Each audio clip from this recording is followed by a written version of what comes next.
ತಾಲೂಕಿನ ಕಲ್ಲೂರು ಗ್ರಾಮದಲ್ಲಿ ವಿಷಾಹಾರ ಸೇವಿಸಿ 4 ಸಾವು, ಓರ್ವರ ಸ್ಥಿತಿ ಗಂಭೀರ, ರಿಮ್ಸ್ ಆಸ್ಪತ್ರೆಗೆ ದಾಖಲು.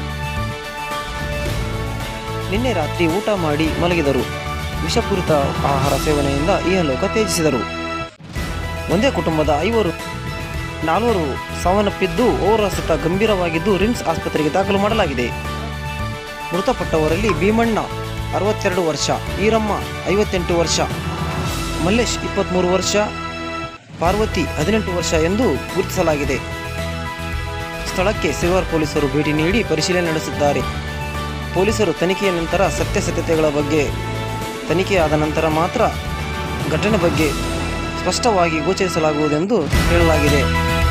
ಕಲ್ಲೂರು ಗ್ರಾಮದಲ್ಲಿ ನಿರಸಮೌನ ಉಂಟಾಗಿದೆ.